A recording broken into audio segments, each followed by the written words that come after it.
तो प्यारे बहनों और भाइयों, महापुरुषों ने एक बहुत मार्मिक बात कही है संसार के लिए। कहते हैं कि आए हैं संसार में फुर्सत न मिलेगी काम से, कुछ समय ऐसा निकालो प्रीत कर लो राम से।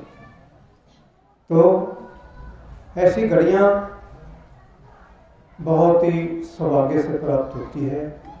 और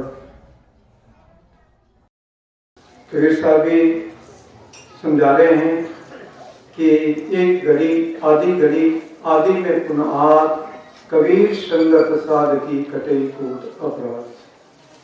तो कहते हैं कि अगर सत्संग की अगर एक घड़ी नहीं मिलती है, अगर आधी भी मिल जाए बहुत है, अगर उससे भी आधी मिल जाए तो बहुत है। सत्संग बहुत ही अमूल्य वस्तु है संसारिक प्राणी के लिए। सत्संग में आकर के ही हमारा जीवन बन जाता है।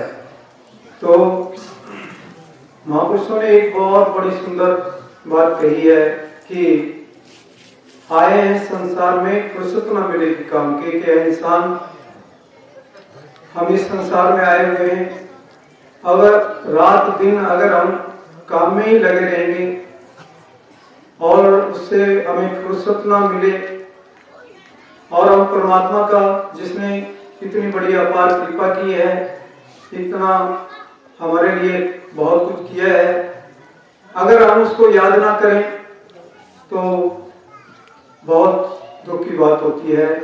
तो परमात्मा को याद करना भी बहुत जरूरी है। परमात्मा को याद करेंगे तभी सुख आएगा, क्योंकि गारंटी दी है कि सब सुखदाता राम है, दूसरा ना ही ना कोई।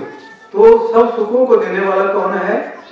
वो परमेश्वर है, परमात्मा है, जिसको हम रमने वाला राम, जो सब में रम रहा है, जो सब में तुमकारे दे रहा है।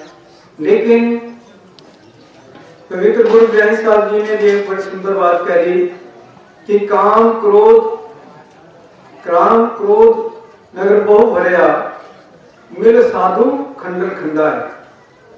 कि ये इंसान का जो शरीर है, कहते हैं कि ये इंसान का जो शरीर है, ये काम क्रोध आदि विकारों से भरा पड़ा है। अगर इन विकारों को खंडित करना है तो फिर किसी साधु की शरण में जाना पड़ेगा। जो संत महापुरुष होते हैं उनकी शरण में जाकर के कहीं हमारे जो जितने भी काम है, क्रोध है, लोभ है, मोह है, अहंकार है, ये सब शांत हो जाते हैं जो हमें दुख पहुंचाते हैं। तो हमारी आयु ऐसी बीती जा रही है और ऐसे ही हमारी सारी जीवन की घड़ियां इतनी अनमोल है, ऐसे व्यतीत हो जाती है। तो महापुरुष हमें समझाते हैं कि परमात्मा को मिलने के लिए अगर हमें सब कुछ छोड़ देना पड़े तो छोड़ देना, छूटे तो छूट जाए, हर सह जगत की फानी, मेरी जिंदगी के मालिक कहीं तुम ना छूट जाना। तो संसार का अगर छूटता है कुछ तो छोड़ दो, लेकिन परमात्मा को कभी मत छोड़ो, उसको कभी मत विसारो। लेकिन बहुत खेद की बात होती है कि हम परमात्मा को भूल देते हैं, परमात्मा को विसार देते हैं, तभी हमें दुख लगे हुए हैं, कई तरह के रोग लगे हुए हैं। तो समझा रहे हैं कि परमेश्वर तो भूलिया व्यापन सब रोग, विमुख हुए राम ते लगन जन्म योग। तो जब प्राणी उस परमात्मा को भूल जाता है तभी हमें दुख आते हैं, और तब फिर हम बहुत निराश हो जाते हैं कि देखो ये क्या, ये दुख हमारे लिए थे। लेकिन जब परमात्मा ने कोई अच्छा काम करना होता है हमारे लिए, हम तो भूल देते हैं, लेकिन जब परमात्मा ने कोई अच्छा काम करना होता है तो फिर परमेश्वर परमात्मा फिर हमें थोड़ा सा कष्ट देता है कि ताकि इसको परमेश्वर याद आ सके। तो तभी कहते हैं कि दुख में सुमरन सब करे, सुख में करे न कोई, जे सुख में सुमरन करे तो दुख काहे कोई। तो अगर हम दुख में तो सभी करते हैं, लेकिन अगर हम सुख में भी परमात्मा को याद करें, उसको हमेशा याद रखें, तो फिर कोई कमी नहीं हो सकती, कोई कमजोरी नहीं हो सकती जो उसकी हमारे ऊपर विशेष कृपा न हो। तो जब तक उस मालिक की, परमात्मा की हमें वो विशेष कृपा नहीं मिलती, तब तक हमें दुख लगे हैं, रोग लगे हैं। आज तो दुनिया में बहुत बहुत रोग वगैरह बढ़ गए हैं। क्यों बढ़ गए हैं? क्योंकि आज परमेश्वर को कोई याद नहीं करता है। बहुत कम दुनिया है जो कि याद करती है। तो परमेश्वर क्या चीज है? कभी गुरबानी भी कहती है कि रात दिन हमारे ऐसे बीते जा रहे हैं और हम उस परमेश्वर को याद नहीं करते। तो रहन दिवसते ये जीवन बिताया, कहते हैं ना, करता रहा पुकार दाद को कहीं ना पाया, भेख भिखारी जगत गुरु सब भर में माया। तो जब अगर फिर परमात्मा मिल जाए, गुरु मिल जाए, तो फिर कहते हैं कि मैंने अब सब कुछ मेरी समझ में आ गया और मैंने परमात्मा को पा लिया। तो परमात्मा को हम कैसे पा सकते हैं? जब हमें कोई संत महापुरुष मिल जाए, क्योंकि गुरु के बगैर हमें परमात्मा की प्राप्ति नहीं हो सकती। जब तक गुरु नहीं मिलता तब तक परमात्मा की प्राप्ति कैसे हो सकती है? अगर बच्चा स्कूल में नहीं जाएगा, अध्यापक नहीं मिलेगा, तो वो शिक्षा कहाँ से ग्रहण कर सकता है? वास्तव में शिक्षा बच्चे में होती है, शिक्षा बच्चे में है। अध्यापक कुछ अपने पास से नहीं देता, वो उसमें है, लेकिन अध्यापक उस शिक्षा को उजागर कर देता है। उसी प्रकार से वो मालिक सबके अंतर में बैठा है, सबके घट घट में है। सब घट मेरे साइया सुननी सेज न कोई, बलिहार तय घट के जहां घट प्रगट हुए। तो वो परमेश्वर परमात्मा सबके घट घट में धुनकारें दे रहा है और वो कभी हमें छोड़ करके नहीं गया, हमारे पास है। लेकिन हमारे कान भी बंद हो चुके हैं, बहरे हो चुके हैं, आंखें ये देख नहीं सकती है, भी अंधी हो चुकी है। तो फिर हम परमात्मा का दर्शन कैसे करें? परमात्मा की आवाज को कैसे सुने? तो फिर गुरु जो है, गुरु फिर क्या करता है? गुरु फिर जब बिठाता है, जैसे कि भगवान कृष्ण जी ने अर्जुन को जब उपदेश दिया,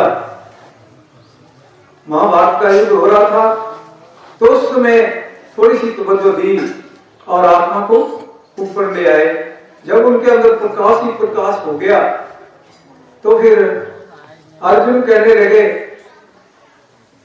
कि परमेश्वर, मैं तो आपको अपना मित्र मानता था, अपना सखा मानता था, लेकिन आप तो गुरुओं के भी गुरु निकले, जो मैं तो उस प्रकाश को सार भी नहीं सका, अब मुझे नीचे उतार दो। तो गुरु ऐसी दौलत देता है। अगर हम उस दौलत के पात्र बन जाएं उसको प्राप्त करने के लिए, क्योंकि जब तक हमारे अंदर निम्रता नहीं आती और दीनता नहीं आती, सबके प्रति प्रेम नहीं बनता, सहयोग नहीं बनता, जब तक हम ऐसे ही अकड़ रहे हैं तो परमात्मा की प्राप्ति नहीं होती। तो तभी कहा है कि सिमर रुख सुराइरा अत धीर्ज अत मुच, वो जो आए आज कर गए निराशे के, फल फीके फूल बक बके कम न आन पथ। तो पेड़ होता है, सिमर का पेड़ होता है, बहुत बड़ा ऊंचा होता है, लेकिन गर्मी आती है तो उसके पत्ते झड़ जाते हैं, टूट हो जाता है, और उसके फल होते हैं वो फीके होते हैं, वो किसी काम के नहीं होते। फूल होते हैं वो भी किसी काम के नहीं होते, और उसकी जो लकड़ी होती है वो भी किसी काम की नहीं होती है, केवल मात्र उसमें अकड़ी होती है, कोई गुण नहीं होता उसके अंदर। तो गुण तो इंसान के अंदर हैं, लेकिन हमारे गुण, सारे गुणों का जो जितना खजाना हमारे अंदर है वो सब खत्म हो जाता है जब हमारे अंदर ये विकार आ जाते हैं। तो हमारे अंदर कौन सी चीज आनी चाहिए?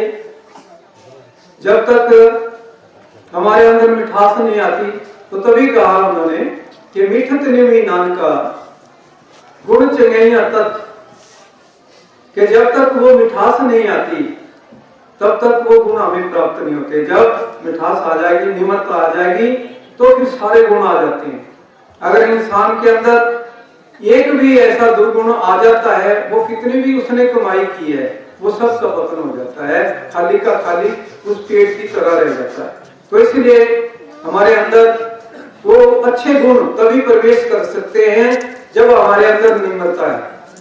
कभी कहा है कि शील सुख का सागर है, शील सुख का सागर है, कोई न पाए था, शब्द में ना साधु नहीं, द्रव्य में नहीं साध।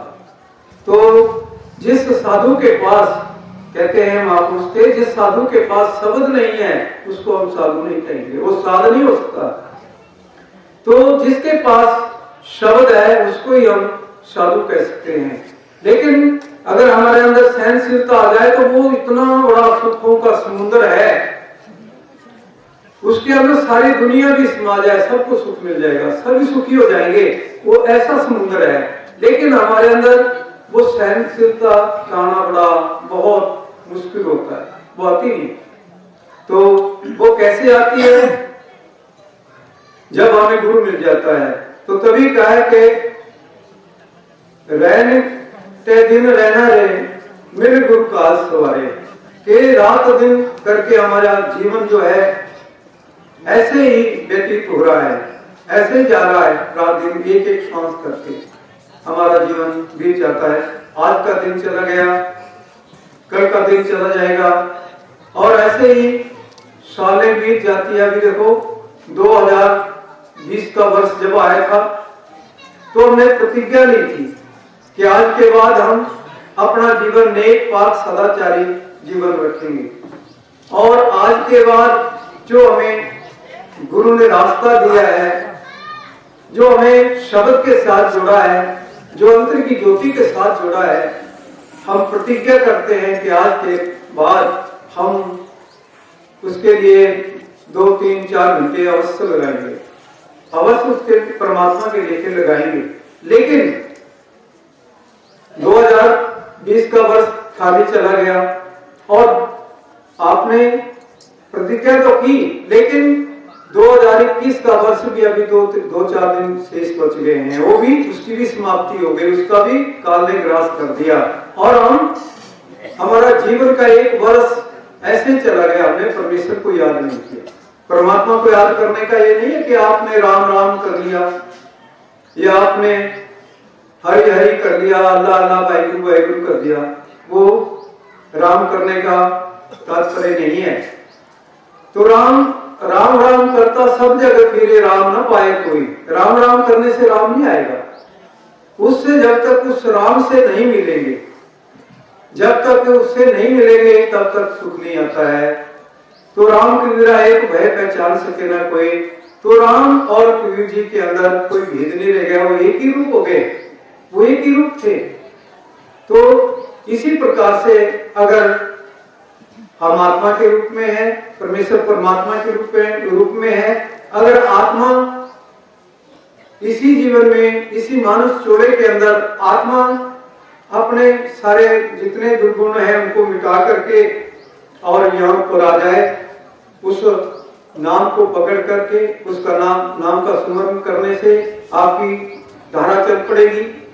और धारा फिर एक दिन जब चलेगी आपकी, तो फिर वो आपको रोम रोम से, आपकी जो आत्मा फंसी पड़ी है, रोम रोम में फंसी पड़ी है, तो फिर वो रोम रोम से निकाल देती है। खेचे सूरत गुरु बलवान, स्वामी जी महाराज कहते हैं कि खेचे सूरत गुरु बलवान, तो गुरु फिर खींच लेता है। तो दम दम करो बेनती गुरु से, गुरु ही निकाले तन चाम से। तो हमेशा गुरु के आगे जब भी भजन में बैठना है तो गुरु के हवाले होकर के बैठो, गुरु को याद करो, क्योंकि जो कुछ भी मिलेगा वो गुरु की कृपा से मिलता है, ऐसे कुछ नहीं मिलता।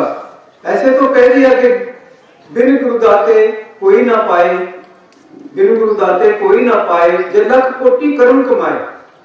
जब तक आप गुरु को नहीं मिलोगे, जब तक हमें गुरु नहीं मिलता, तब तक कुछ नहीं मिलता, तब तक हम ऐसे ही पड़े हुए हैं। लेकिन जब गुरु मिल जाता है तो गुरु हमें नीचे से निकाल करके यहाँ ऊपर ले आता है। यहाँ से रूहानियत की गाथा शुरू होती है, यहाँ से चलाते हैं। वैसे तो हमारा शरीर है, ये शरीर 6 चक्रों का है। जितने बड़े बड़े ऋषि मुनि आए, लाखों बरस चलते रहे, बैठे रहे, लेकिन उनको परमात्मा की प्राप्ति नहीं हुई। हाँ ठीक है, अगर उन्होंने 6 चक्रों को पार कर लिया, लेकिन उससे ऊपर जाने के लिए गुरु की जरूरत थी। अगर उनको गुरु मिल जाता तो वो उससे ऊपर जा सकते थे, लेकिन उनको गुरु नहीं मिला। तो सर्वभूत अस्तानि सर्वतानि चात्मानि ईक्षेत युक्तात्मा सर्वत्र समदर्शनः। तो कह रहे हैं कि जब गुरु उस नाम की दौलत प्रदान करता, जब शिष्य गुरु के पास जाता है, तो जब गुरु वो नाम की दौलत प्रदान करता है तो शिष्य के अंतःकरण के अंदर, उसके अंतःकरण में प्रकाशित प्रकाश हो जाता है, और अनहद शब्द महावाक्य नित्य निरंतर आवाज गति से चलना शुरू हो जाता है। जब गुरु हमें वो जो देता है तो फिर हमारे वो अनहद नाद की ध्वनि जो है वो चल पड़ती है। तो अनहद शब्द जो है वही हमें इस शरीर से निकाल सकता है, और जितनी हम उसकी कमाई करते हैं उतनी हमारे में निमरता आती है, उतनी ही हमारे को सुख मिलता है, उतनी हमारे को शांति मिलती है। तो पंच शब्द अनहत बाजे, सुन सुन आनंद करे प्रभु गाजे। तो 5 शब्दों की जो गुंजार हो रही है, जिनको नाम मिला है, उनको पता है क्योंकि उनको पूर्ण गुरु मिले, परमेश्वर जैसे गुरु मिले, उन्होंने यहां उठा दिया। लेकिन हम यहाँ नहीं ऊपर नहीं टिक सके, हम फिर नीचे आ गए जहां से उन्होंने निकाला था, जिन दुखों से निकाला था, और हम ऊपर यहाँ आ गए थे, यहाँ उठा दिया था, लेकिन हम फिर नीचे आ गए। और फिर हमें नीचे से फिर कब चलना पड़ेगा और कब हम अपने घर में पहुंचेंगे, कब पहुंचेंगे? तो हम फिर मुसीबत में पड़ गए। तो अगर आपको ऊपर बिठा दिया है तो यहाँ हमें टिकना चाहिए, यहाँ टिक जाना चाहिए। फिर घर बैठो, फिर घर बैठो, हर जन प्यारे, दुष्ट दूत परमेश्वर मारे, जन की पैज रखी करतारे, साबा सबस कर लेने, अमृत नाम महारस पीने। तो कह रहे हैं कि आप अपने स्थायी घर में अगर गुरु की कृपा से पहुंच गए हैं तो टिक जाओ यहाँ, और फिर आपके लिए वो अमृत का वहां सरोवर है, उसका आनंद लो। और जब वो मिल गया आपको तो आपका जीवन तो फिर धन्य हो गया, फिर किसी की कमी रह गई। और फिर कहते हैं कि सब ने बड़े बड़े बादशाह सब आपके कंट्रोल में आ गए, सब कुछ आपके कंट्रोल में आ गया, और फिर आपको किस चीज की कमी रहेगी। लेकिन हम ऊपर से नीचे आ जाते हैं, और फिर हम वही दुखों में फिर घिर जाते हैं। उन दुखों से गुरु तो कृपा करता है, वो तो हमें निकालता है, निकालने के लिए आता है, क्योंकि वो अपने बच्चों को दुखी नहीं देख सकता है, वो तो निकालने के लिए आता है कि मैं अपने बच्चों को कैसे सुखी करूं, वो करता है। लेकिन हम गुरु के वचनों के ऊपर अमल नहीं करते। अगर गुरु के वचनों के ऊपर हम अमल करें तो फिर हमें कोई धोखा नहीं हो सकता, तो हम धोखे में पड़ जाते हैं। तो तभी कहा कि साहब कहते हैं कि गुरु सीढ़ी के उतरे, गुरु सीढ़ी के उतरे, गुरु तो उस ऊपर टॉप की पौड़ी के ऊपर पहुंचा देता है यहाँ पे। तो कह रहे हैं कि गुरु सीढ़ी से उतरे, शब्द भी ना होए, ताको कान ग्रास है, राख सके ना कोई। तो ऐ इंसान, अगर गुरु अपने मंडल में ले जाता है, वहां पर जा देता आपको, तो आपकी पूरी रक्षा करता है, आपकी पूरी संभाल करता है। अगर आप फिर काल के देश में ही आ जाते हैं, नीचे आ गए, आप नीचे उतर गए जहां से आपको निकाला था, और आप फिर नीचे उतर गए, तो फिर तो दुख भी आएंगे, रोग भी आएंगे, मुसीबतें भी आएंगी, मुकदमे भी आएंगे, लड़ाइयां झगड़े भी होंगे, करे क्लेश भी होगी, वहां फिर सुख नहीं है। तो इस संसार में सुख, इस संसार से सुख किसी को नहीं मिला आज तक, सुखी कोई नहीं हुआ। संसार की किसी भी वस्तु से किसी को सुख नहीं मिलता, किसी को सुख नहीं मिला आज तक। अगर मिला तो बता सकते हैं अगर किसी को मिला, कोई सुखी नहीं हुआ, सब दुखी है। नानक दुखिया सब संसार, सुखिया जाके नाम आधार। तो सारा संसार दुखी है। सुखी कौन हुआ है? जिसको नाम मिल गया। गुरु तो नाम दे देता है, नाम के साथ जोड़ देता है, लेकिन हमने छोड़ दिया और हम नीचे आ गए। नाम को छोड़ दिया, नीचे आ गए, फिर कैसे ऊपर जाएंगे? हमारे में तो ऐसी ताकत नहीं है जो हम ऊपर जा सके, अपने घर में पहुंच सके। लेकिन गुरु अपनी कृपा के द्वारा हमें ऊपर पहुंचा देता है। तो कृपा करे तो सतगुरु मिले, हर हर नाम जय। तो फिर वो कृपा करता है तो फिर गुरु से मिला देता है। तो गुरु तो बैठा है, सबके घट घट के अंदर विराजमान है। कोई ऐसा नहीं है जिसके पास नहीं है, सबके पास है। तो मुझ में राम, तुझ में राम, सब में राम समाया। सबसे कर लो प्रीत, जगत में कोई नहीं है पराया। जितने हैं संसार के प्राणी, सब में एक ही ज्योति। जितने भी संसार के प्राणी हैं, सबके अंदर एक ही ज्योति है और एक ही वो ज्योति स्वरूप आत्मा सबके अंदर है, विराजमान है। तो जब तक हम अपनी आत्मा का साक्षात्कार नहीं करते, हमने अपने आप को आज तक नहीं देखा। जब से सृष्टि बनी है, संसार बना है, तब से भटक रहे हैं। लेकिन महापुरुष बताते हैं कि जो अपने आत्मा का साक्षात्कार कर लेता है, अपने आत्म दर्शन कर लेता है, उसका जीवन सफल हो जाता है। तो हम कब ये कार्य करेंगे? हमें तो संसार के कार्य से ही फुर्सत नहीं है। सारा दिन लगे रहेंगे, सारा दिन लगे रहेंगे और थके हुए आएंगे, फिर हम लेट जाते हैं, भाई अब थके हुए हैं, और फिर पड़ जाएंगे और सुबह भी टाइम पे नहीं उठेंगे। तो फिर हम अपनी मंजिल के ऊपर कब पहुंचेंगे? तो इसलिए कहे कि पलच पलच सगली मोई, झूठे धंधे वो इको सर के नाम मिल अकेले ये खो। तो हम तो ये सोचते हैं कि शायद हमने बड़ा कुछ बना लिया, बड़ा कुछ कर लिया, बड़ी जब तप कर लिए, माला का जाप कर लिया या कुछ और कर लिया। ये ठीक है, जब तक आपको सच्चाई नहीं मिलती जब तक तो अच्छी चीज है। क्योंकि बच्चों को अगर आप किसी धर्म स्थान पे ले जाएंगे तो बच्चे में आस्था पैदा होगी, वो आस्तिक बनेगा। आस्तिक बनेगा तो एक दिन उसको गुरु भी मिल जाएगा, नाम भी मिल जाएगा, और वो फिर नाम की कमाई करके वो फिर अपने घर में पहुंच जाएगा, अपने पिता के पास, जो हमारा सच्चा पिता है उसके पास पहुंच जाएगा। फिर उसके लिए धोखा कोई नहीं है। फिर धोखा कहाँ पे आपके लिए हरगुन गाई, फिर धोखा कहाँ ले सकता है? तो धोखा तो तब तक है जब तक हम उससे पिछड़े हुए हैं।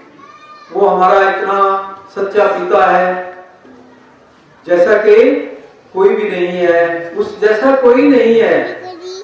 तो वो तो हमें पुकार रहा है कि बेटे आप मेरा ध्यान करो, मेरा ध्यान करो, पर मेरा ध्यान करो और मैं तुम्हें खींच लूंगा। लेकिन हम ऊपर की तरफ ध्यान नहीं करते। और रमैन जी भी हमें समझा रही है कि बड़े भाग मनुष्य पावा, कि बड़े भाग्य से हमें ये मनुष्य का जोड़ा मिला है, जिसका मिलना बड़ा दुर्लभ है। 84 लाख जिया जुन है, सब भटक रहे हैं, सब कुत्ते खा रहे हैं, लेकिन जिसको मिल गया है वो बहुत बड़ा सौभागी है, बहुत बड़ा सौभाग्य है उसका, बहुत बड़ा भाग्यवान है जिसको ये मनुष्य देही मिली है। तो इस मनुष्य देही के लिए तो देवी देवता भी तरस रहे हैं। इस देही को सुमरे देव, इस देही को सुमरे देव। तो इस देही के लिए तो देवी देवता भी तरस रहे हैं। तो बड़े भाग मनुष्य न पावा, शुद्ध सद ग्रंथन गावा, साधन धाम मोक्ष के द्वारा जेहि के परलोक द्वारा। तो अगर परलोक की प्राप्ति करनी है तो फिर हमें ये साधन के तौर पर जो ये शरीर मिला है, ये साधन के तौर पर मिला है। किस साधन के लिए? इस भवसागर से निकलने के लिए। इन दुखों से निकलने के लिए हमारा जीवन सुखमय था, आनंदमय था। हमारे लिए कोई जन्म नहीं, कोई मृत्यु नहीं। हम आत्मा के रूप में है, आत्मा अजर है, अमर है, अविनाशी है, लेकिन आत्मा धोखे में पड़ गई। जब से आत्मा ये धोखे में पड़ी हुई है, तब से दुखों पर दुख झेल रही है, दुखों पर दुख झेल रही है। आज तक कोई सुख नहीं मिला। हाँ, इतना जरूर है, परमात्मा ने कृपा कर दी, मनुष्य जोड़ा दे दिया, और जितनी आज तक यातनाएं 84 लाख दिया, जो उनके अरबों खरबों युग बीत चुके, उनके अंदर जितनी यातनाएं भोगी है, जितने दुख भोगे हुए हैं, वो यादस मनुष्य जोड़े के अंदर भूल जाते हैं। और जितने भी जोड़े हैं, 84 लाख कीड़े हैं, कोड़े हैं, गधे हैं, घोड़े हैं, पेड़ हैं, पौधे हैं, जितना कुछ भी है, उनको उसकी यादाश्त होती है, पूरी यादाश्त होती है कि इस जन्म में इतना दुख मिला, इस जन्म में इतना दुख मिला, इसमें इतना दुख, और इतना दुखी होता है वो जीव जिसका अंदाजा नहीं लगाया जा सकता। लेकिन अब काल ने इतना बड़े धोखे में डाल दिया है कि खा लो, पी लो और मौज करो और फिर मेरे फंदे में फंस जाओ। तो बस वही काम हमारा लगा है कि बस खाने के लिए कोई बड़ी अच्छी सी चीज मिल जाए, कोई ऐसा चीज मिल जाए, कोई ऐसी चीज मिल जाए। ये धोखा है इंसान के लिए, ये कुछ नहीं, ये कौड़ियां हैं, ये हमारे काम की चीज नहीं है। जो हमारे काम की वस्तु है उसका तो पता नहीं। कभी कहा है कि श्वास श्वास तीर्थ चले, जो भी कोई नहाए पाप पुण्य दोनों छूटे, हरिपद पहुंचा जाए। तो श्वास श्वास में जो राम रम रहा है, अजापा जाप हो रहा है, उसका हमें नहीं पता, वो हो रहा है। लेकिन जब गुरु आता है तो फिर हमें बता देता है कि बेटे ये श्वास श्वास में वो जाप हो रहा है। श्वास आता है तो सो की आवाज होती है, जब अंदर जाता है तो हम की आवाज होती है। वो अजपा जाप चल रहा है, लेकिन उससे हमें, ये अभी काल के दायरे का है, हमने उससे ऊपर जाना है।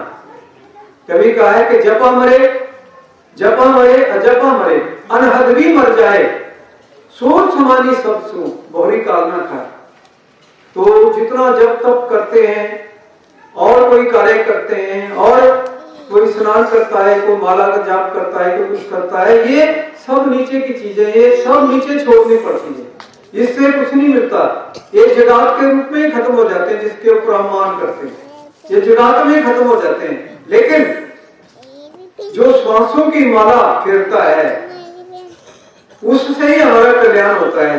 नेम धर्म आचार तप पूजा पाठ और दान, मेरे साथ कह रहे हैं, दास अपनी तरफ से कुछ नहीं कह रहा है, वो कह रहे हैं कि नेम धर्म आचार तप पूजा पाठ और दान करे और मन में धरे भगवान। हम ठीक है, पतियां भी करते हैं, बड़ी अच्छी बात है, करते हैं, तो जिसको नाम नहीं मिला वो और क्या करेगा, बहुत खुशी की बात है, कुछ करता तो है। जाने अनजाने में भी अगर परमात्मा को कोई याद करता है तो बुरी बात नहीं है। लेकिन कबीर साहब कहते हैं कि ये केवल मात्र एक हाथी जैसा स्नान है। नेम धर्म आचार तप पूजा पाठ और दान करे और मन में धरे गुमान, नानक निष्फल जात है, नानक निष्फल जात है, जो कुंचर स्नान, ये हाथी जैसा स्नान। तो फिर हम मिट्टी डाल देते हैं, फिर वही अहंकार आ जाता है। तो अहंकार आ गया तो सब कुछ खत्म हो गया। लेकिन जब तक हम उस सच्चाई के साथ नहीं जुड़ते हैं, और ठीक है अगर जपा जाप है उसको भी काल चट कर जाता है, और जो नीचे की जितना कुछ भी है सब काल चट कर जाता है। ये कोई भी चीज जो है ये हमें वहां तक नहीं पहुंचा सकती। वहां तक पहुंचाने के लिए कौन सी चीज है जिसको रामायण जी में भी उन्होंने प्रमाण किया है, गोसाई तुलसीदास जी ने, कि वो कैसे हो सकता है जब तक आप कमाई नहीं करते, कि बिन पग चले सुने बिन काना, कर बिना कर्म करे विधि नाना। जब तक वो कला हम सीख नहीं लेते तो कला कहां से सीख सकते हैं? गुरु से। तो बगैर पांव के चलना है, बगैर हाथों के चलना है, बगैर आंखों के देखना है, बगैर जीवा के बोलना है, बगैर कानों के सुनना है। तो जब हम कमाई करते हैं, जब ऊपर आ जाते हैं, तो हमारी सूरत होती है आत्मा, सूरत और नृत्य जाग जाती है।